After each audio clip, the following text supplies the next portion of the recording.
Today on Inspire Canada, we welcome back Michael Stiller, the creator of Healthy Hustler, a nutritional coach. Tailor your diet to your goals. Your health is your investment to increase productivity and quality of life. Welcome back, Coach Stiller. Great to have you back. Happy to be here. Cool. Great day. I hear you got a new business name, Beyond Fitness. Yes, I decided to call my business Beyond Fitness. Okay, why do you call it Beyond Fitness? So I came up with that name because when you think of the word fitness, what is the first thing that comes to your mind?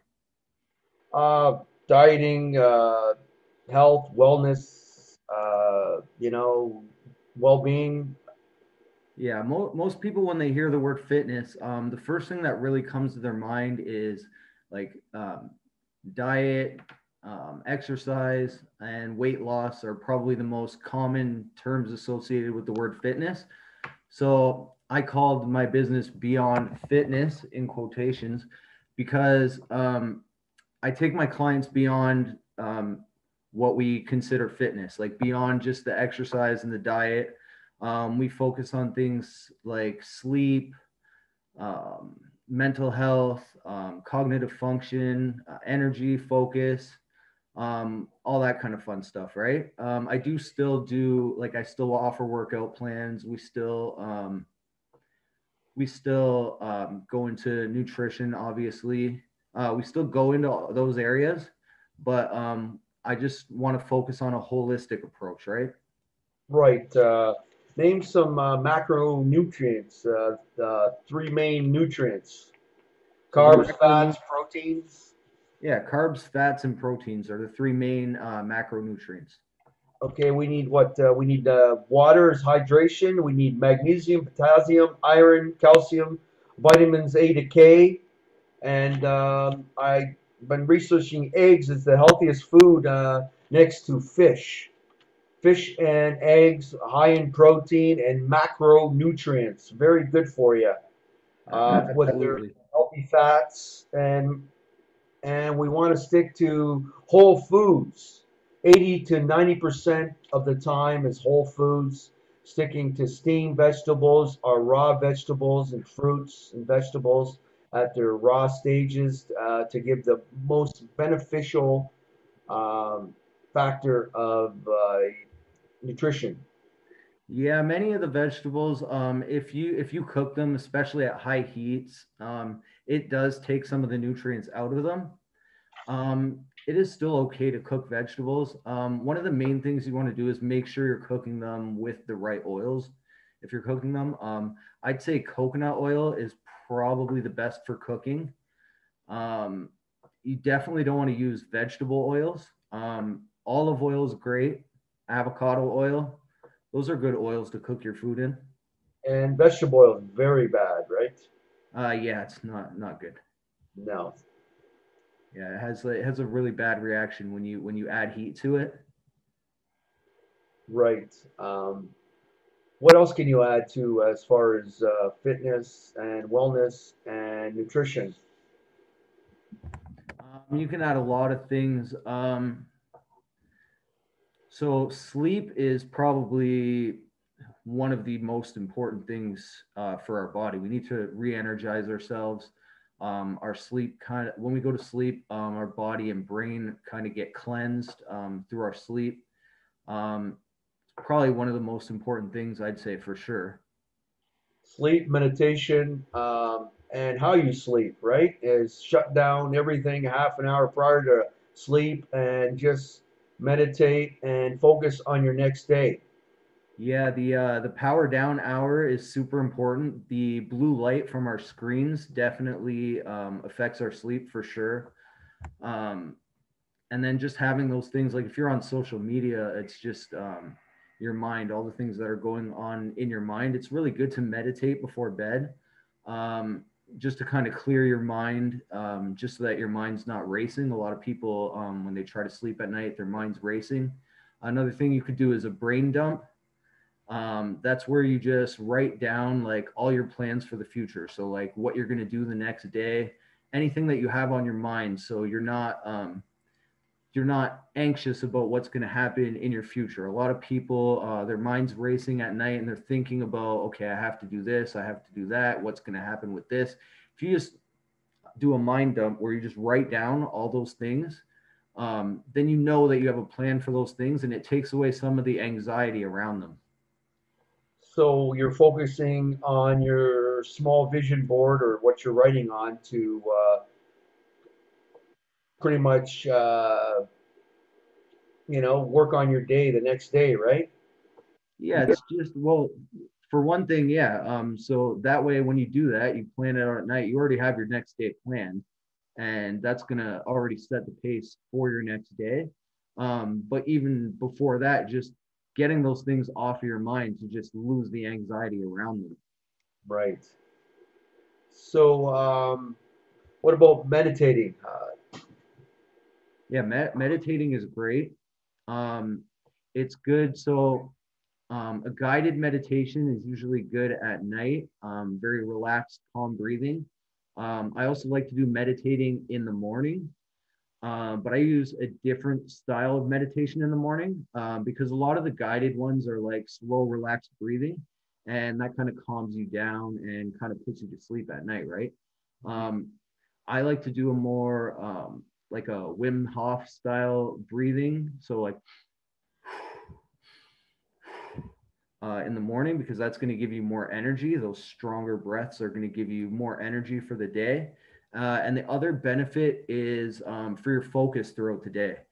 So, one of the big things about meditation is that um, when you have distractions through your day, right? So I work from home, I'm on my computer, I have Facebook notifications coming in all the time, people messaging me, all this kind of stuff. And it's so easy to get lost in that stuff and start paying attention to things that aren't important and take me off of my task.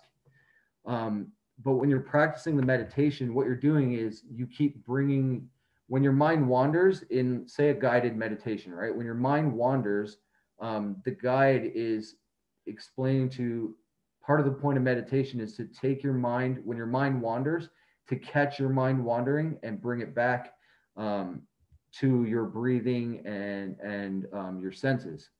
So that's a big part of the meditation. So as you continue to do that every single day, you're training your brain that when your mind wanders off to somewhere it's not supposed to be going and you get a distraction during the day, you can catch yourself in that distraction and bring your mind back to the task at hand to just keep you focused on the task. And I've noticed since I've started doing meditation in the morning, I've been able to do that quite well. Fantastic. What do you recommend for the students nowadays that stay home and do all their curriculum at home and, probably indulging on, food that's not really good for a young student? And, I'm sure they're not eating apples and oranges and, Yeah, they're not getting the daily activities like they should be, you know, just even yeah. walking to school and interacting with people. What do you recommend for that? Well, for one thing, there's plenty of workouts that you can do at home. Like you don't have to spend hours in the gym every day and every week to get in shape, right? To be healthy, um, you just need like a small amount of exercise every day. You want to make sure you're moving around and getting some sort of exercise. But even if you want to do like muscle building exercises, there's plenty of stuff you can do at home. You can do push ups, sit ups, squats, like all different kinds of calisthenic workouts using your own body weight. There's objects around your house you can lift up. You can a lot like a weighted vest is a good thing that you could get to do push-ups and stuff like that. But even if you don't have a weighted vest at home, just grab a backpack and throw some books in it, and then that'll add some extra weight while you're doing your push-ups. So you don't necessarily need a gym and all this fancy equipment to do these workouts. There's plenty of stuff you can do at home.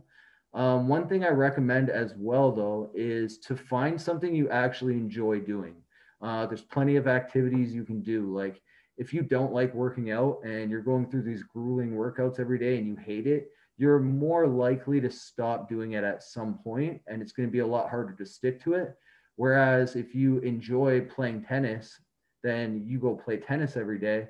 You're doing something that you enjoy doing, and it's going to be a lot easier to stick to that. You're going to look forward to it as opposed to dreading it every single day and finding excuses and reasons not to do it. As for nutrition, like we already mentioned, whole foods is always the way to go. Um, I actually have a free resource that I offer called the Junk Food Replacement Guide, and it has a whole bunch of foods, common foods that people like, that would you would consider junk food. Um, so anywhere from like pizza, like Big Macs, like anything you can think of. I've compiled a list of the closest substitutes that you can use to those foods, um, that are nutritious, and they won't have the harmful effects of the other food that you're eating. So for pizza, there's just healthier ways to make your own pizza, and it's not that hard to do it. People think that ordering a pizza is easier. You can actually make if you make a bunch of pizza crusts, healthy ones at home, and you stick them in your freezer. It's actually quicker for you to take your pizza crust out of the freezer, throw some toppings on it, throw it in the oven. It'll be ready before your delivery guy would have even showed up. And people just don't realize that or think of it, right? So I have a guide of how to replace those things. Another example would be if you're craving something sweet or salty. Um, I like to eat avocados and put sea salt and pure honey on them. So if you have pure honey and sea salt on it, the honey's sweet and the salt's gonna give you that salty taste, right? So if you have a craving for a sweet and a salty craving, then that's something that will replace that, but it'll give you a ton of nutritional value, and it's also going to give you the healthy fats, and it's super filling too, right? So there's ways you can replace breads and what have you, like such as pizza. Can you make cauliflower pizza? I heard there's a way you can make cauliflower pizza more Yeah, nutritional, more healthier, and less inflammation. yeah, definitely. Yeah, like anything that you're eating that's unhealthy for your body is basically causing inflammation. So an example would be, so we're talking about pizza. So people that have a gluten intolerance, a lot of people don't even realize that they're gluten intolerant. So they're just, they'll get gassy and bloated, and they just think it's from overeating, or um, people just think, oh, well, carbs make me feel like that. The only way a reason carbs are going to make you feel like that, unless you're eating too much, is if you have an intolerance to them. And if you have an intolerance to something, um, and gluten and dairy go hand in hand usually. Usually, people that are intolerant to dairy are intolerant to gluten, and vice versa. If you have an intolerance to those foods and you keep eating them, you're causing chronic inflammation in your gut, and that's linked to like 90% of the diseases out there. Right. And stress is another number one killer. So Oh yeah, people are more susceptible eating garbage food to comfort food to combat their stress and deal with the trying times today. That yeah, definitely. Stress is a big one. Meditation definitely helps with stress a lot. meditation, Yeah, sleep. meditation's huge. Breathing exercises, um, exercise. So I was reading a book called Spark, and it's about the correlation between exercise and cognitive function. And they said in the book that studies proved that exercise is more effective in treating depression than Zoloft. Right.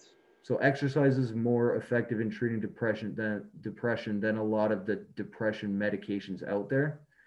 So exercise, eating good. It's all linked to mental health and stress. All those things, they add to it, right? Right. Just don't tell pharma that. That's where they make their money. Exactly. So, any more you want to add to that? Where can we reach out to you to get some information and get some guidance on your fitness and nutrition? Is there Okay. So I Facebook, have Instagram? um, the best place, my actual Facebook newsfeed. So just adding me on Facebook, um, we'll actually include all these links. We can include all these links in the comments when we post this, right? Right. Okay, so yeah, so the link to my profile will be there. It's Michael Stiller, um, and there's a picture of me. My profile picture is me in my boxing gear, red headgear, red and black headgear and gloves. Um, so you can add me that way, and I'm always posting content on my news feed. I post recipes every Tuesday and all kinds of other content. For any entrepreneurs out there watching, I have a Facebook group.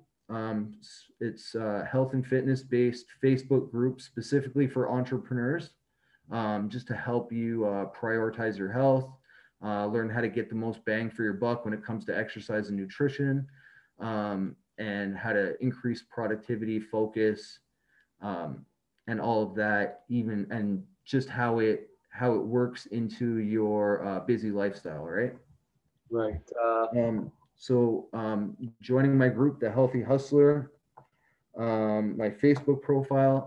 I actually have a business page I just created for Beyond Fitness. Think we can include the link for that too, if you want to follow that. And then I do have an Instagram as well, and we can include the link to that. It's coach underscore Stiller. That's my Fantastic. Instagram. So I hope to have you back again, and we can go over some more nutritional facts and good ideas. And it's a pleasure and an honor to have you back on the show, and we'll see you soon. Absolutely. Thanks for having me. Thank you. Have a good day. You too.